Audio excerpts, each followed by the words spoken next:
जो भी जीवन में हो रहा है वो दो ढंग से हो सकता है, बिना समझे, समझकर। उदाहरण से समझें तो आसानी होगी। आपने मुझे दी गाली, मुझे आया क्रोध। क्या मेरा क्रोध आपकी गाली से एकदम पैदा हो जाता है, या इन दोनों के बीच में समझने की भी कोई घटना घटती? क्या जब आप मुझे गाली देते हैं तो मैं समझने की कोशिश करता हूं कि मेरे भीतर आपकी गाली से क्रोध क्यों पैदा हो रहा है? क्या मैं भीतर लौट के देखता हूं कि क्रोध पैदा होना चाहिए, नहीं होना चाहिए? क्या मैं भीतर देखता हूं कि क्रोध क्या है?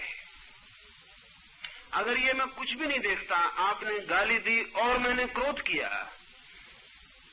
और इन दोनों के बीच में मेरी समझ के लिए कोई अंतराल न रहा, कोई जगह न रही, उधर गाली, इधर क्रोध, उधर दबाई बटन और मैं भपका, तो फिर मैं यंत्र की तरह व्यवहार कर रहा हूं। ये व्यवहार नासमझी का व्यवहार है। अगर आपने दी गाली, मैंने समझा कि क्या उठता मेरे भीतर, क्यों उठता मेरे भीतर, गाली मुझे कहां छूती, किस घाव को स्पर्श करती, किस जगह गड़ती, क्यों गड़ती, गाली में ऐसा क्या है जो मुझे इतना आंख से भर जाता, गाली में ऐसा क्या है जो मुझे इतना जहरीला कर देता। ये सब मैंने समझा और फिर देखा इस जहर को, इस उठते क्रोध को, इस आग को, पहचाना कि ये क्या है। तो जो मैं करूंगा वो समझ होगी। और मजे की बात यह है कि क्रोध केवल नासमझी में किया जा सकता, समझ में नहीं किया जा सकता। इसलिए अगर आपने दी गाली और मैंने की समझ की फिक्र, तो क्रोध असंभव है। आपने दी गाली और मैंने समझ की कोई चिंता न ली, तो ही क्रोध संभव है। इसलिए लाओस से जैसा आदमी कहेगा, क्रोध को हटाने की उपाय की कोई भी जरूरत नहीं, कोई विधि की जरूरत नहीं, कोई मंत्र तंत्र की जरूरत नहीं, कोई ताबीज बांधने की जरूरत नहीं, कोई कसम, कोई प्रतिज्ञा, कोई व्रत लेने की जरूरत नहीं। क्रोध को समझ लो और क्रोध असंभव हो जाएगा। अभी एक पश्चिमी मित्र को मैं एक ध्यान करवा रहा हूं, वो यहां मौजूद है। क्रोध उनकी पीड़ा है, भारी, किसी पर निकलता है। तो उन्होंने कहा है कि 3 दिन से वो एक तकिए को लेकर उस पर क्रोध निकाले। पहले वो बहुत हैरानी में हुए, उन्होंने कहा आप क्या पागलपन की बात करते हैं, तकिए पर? मैंने कहा तुम शुरू करो, क्योंकि जब तुम आदमी पे निकाल सकते हो तो तकिए पे निकालने में बहुत ज्यादा पागलपन नहीं है। आदमी पर निकाल सकते हो, उसमें कभी पागलपन नहीं दिखा, तो तकिए पे निकालने में उतना पागलपन कभी भी नहीं है। कोशिश करो। पहले दिन कोशिश की, मुझे आके खबर दी कि पहले तो थोड़ा सा अजीब लगा कि मैं क्या कर रहा हूं, लेकिन 5-7 मिनट में गति आ गई और मैंने तकिए को ठीक ऐसे मारना शुरू कर दिया जैसे वो जीवित।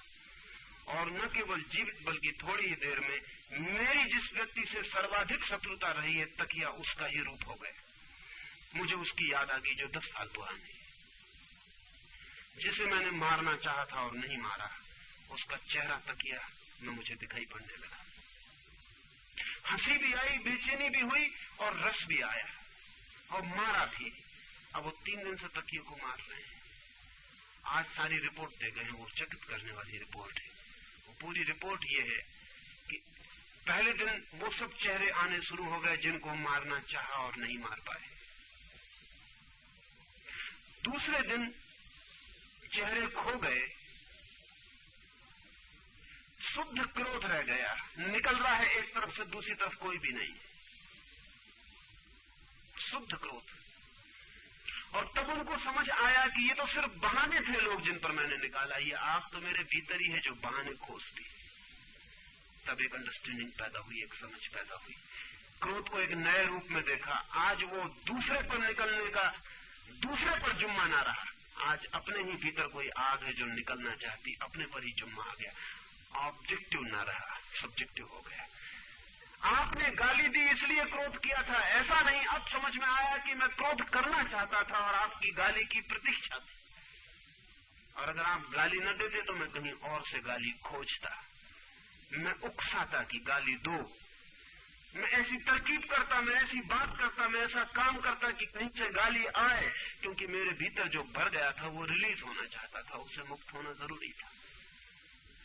दूसरे दिन उन्हें दिखाई पड़ा, वो दिन भर कर रहे हैं, 3-4 बार दिन में कर रहे हैं, घंटे घंटे भर 3-4 बार।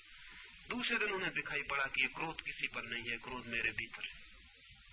और आज तीसरा दिन था उनका। आज उन्होंने मुझे आके कहा कि हैरान, जैसे ये दिखाई पड़ा कि किसी पर नहीं है, मेरे ही भीतर है, वैसे ही जैसे भीतर कोई चीज विदा हो गई, सब शांत हो गया। मैं निपट असमर्थ हो गया हूं। अगर मुझे कोई गाली दे इस वक्त तो मैं क्रोध न कर पाऊंगा, इस वक्त तो नहीं ही कर पाऊंगा, क्योंकि इस वक्त भीतर से जैसे कोई बहुत भार था वो गिर गया है, सब खाली हो गया। समझ का अर्थ है आपके भीतर जो भी घटे वो आपके जानते अवेयरनेस में, आपके होश में, आपके चैतन्य में घटे जो भी, और तब बहुत कुछ घटना बंद हो जाएगा अपने आप। और जो बंद हो जाए वही पाप है, और जो होश पूर्वक भी चलता रहे वही पुण्य है। और समझ कसौटी है, समझ के साथ जो चल पाए वो पुण्य है, और समझ के साथ जो न चल पाए वो पाप है। ना समझी में ही जो चल सके वो पाप है, और ना समझी में जिसे चलाया ही ना जा सके वो पुण्य है। पर ये समझ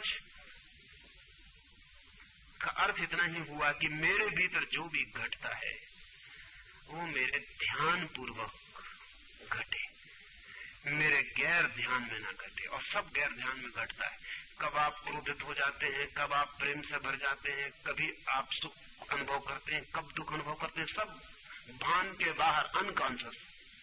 अचानक लगता है सुखी हूं, अचानक लगता है दुखी हूं, लगता है बड़ा विषाद है।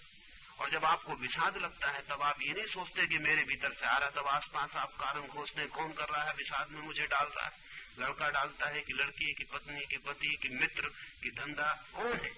फौरन आप खोजने निकल जाते हैं और खोज के किसी न किसी को पकड़ लेते हैं, वो सब स्केप गोट्स है, वो सब बहाने हैं, वो सब खूंटियां हैं, वो कोई असली नहीं है। क्योंकि मजे की बात यह है कि आपको बिल्कुल अकेले कमरे में बंद कर दिया जाए तब भी यही सब आप करेंगे जो आप किसी के साथ कर रहे हैं, यही करेंगे। आप सोचते हैं मित्र मिल जाता है इसलिए बात करते हैं, अकेले में छोड़ दिए जाए, अकेले में बात करेंगे, सपने के मित्र से बात करेंगे। आप सोचते हैं क्रोध करते हैं क्योंकि कोई गाली देता है, तो आपको बंद कमरे में रख दिया जाए, 15 दिन में आप पाएंगे कि आप सैकड़ों दफे क्रोधित हो गए बंद कमरे में। हो सकता है कमीज जोर से पटकी हो सकता है बर्तन फेंक दिया हो सकता है स्नान करते वक्त क्रोध निकाला हो, 25 रास्ते से आप क्रोध निकालते। ये समझ पूर्वक हो सके जो भी भीतर घटता है। अंतर जीवन की कोई भी घटना मेरे गैर ध्यान में ना हो, इसका नाम समझ है, अंडरस्टैंडिंग है। और मजे की बात यह है कि समझ अगर हो तो जो गलत है वो होना अपने से बंद हो जाता है। समझ ना हो तो जो सही है उसे आप कितना ही उपाय करें तो भी आप उसको शुरू नहीं कर सकते।